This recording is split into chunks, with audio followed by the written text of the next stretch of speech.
What if I told you that with just $1,000 in your pocket, you could begin your journey toward financial freedom?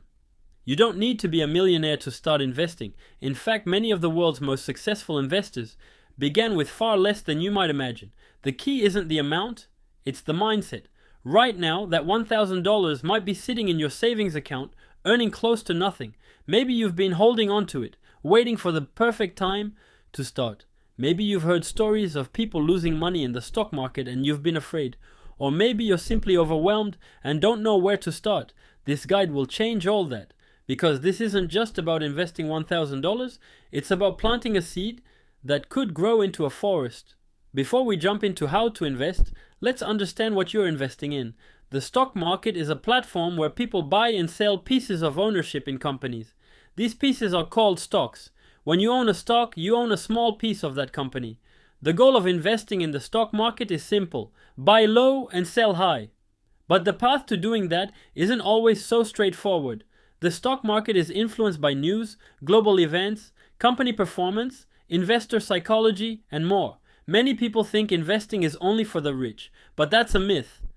Thanks to modern technology, you can now invest in fractional shares, portions of a stock, low-cost ETFs, exchange-traded funds, and commission-free platforms with just a few dollars. Think of it like this: $1,000 today, invested smartly and consistently added to over time, could become tens of thousands, or even hundreds of thousands, in a few decades. That's the power of compounding. Before you invest a single dollar, ask yourself, what do I want this money to do for me? Am I investing for retirement, a house, education, or just to grow wealth? What's my risk tolerance? Can I handle ups and downs without panicking? Your answers will determine the kind of investments you should choose.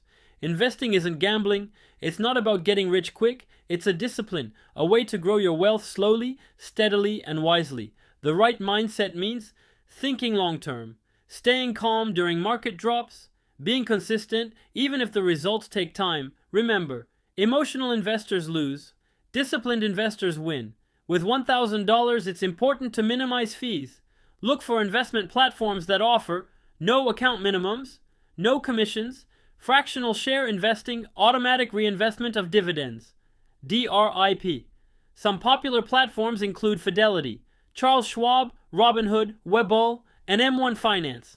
Here's what you can invest your $1,000 in. 1. ETFs, exchange-traded funds. These are baskets of stocks you can buy as a single share. They are great for beginners because they offer instant diversification. Example, S&P 500 ETF, like SPY or VOO. 2. Individual stocks.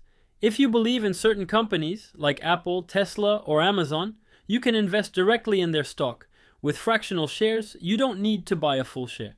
3. Index funds. Similar to ETFs, but bought through mutual fund companies. They often have low fees and track indexes like the S&P 500. 4. REITs, real estate investment trusts. Want to invest in real estate without buying property? REITs pay good dividends and let you own a slice of the property market. 5. Bonds or bond ETFs. Less risky, lower return, good for balancing a portfolio. Let's say you want a low-risk, diversified portfolio. Here's a sample plan. $500 in an S&P 500 ETF, VOO or SPY, $200 in a tech ETF like QQQ, $100 in a dividend ETF like SCHD, $100 in a REIT like 187 VNQ, $100 in a favorite company, individual stock. This gives you exposure to the broad market, growth sectors, real estate, and dividends. With a small portfolio, even small losses can feel big. Here's how to protect yourself. Don't put all your money in one stock. Avoid hype and meme stocks. Keep some cash for emergencies. An emergency fund is separate from investing. Reinvest dividends to grow faster. Top beginner mistakes. Panic selling during downturns, trying to time the market. Putting all your money in one hot stock, ignoring fees and taxes. Stay the course. Think long term. The market rewards patience. Once you start, the real magic happens. When you consistently add to your portfolio, even $50 a month can make a huge difference. Set up automatic investments. Treat it like a bill. Pay yourself first. Conclusion: Your journey starts now. You don't need to be an expert. You don't need to be rich. You just need to start. That $1,000 in your hand is more than money. It's opportunity. Every successful investor once stood where you are now, at the starting line. Some were scared, some were unsure, but they all took one small step that changed their future. Today, it's your turn. Invest wisely, stay consistent, and believe in your future. Because $1,000 with the right mindset and strategy is more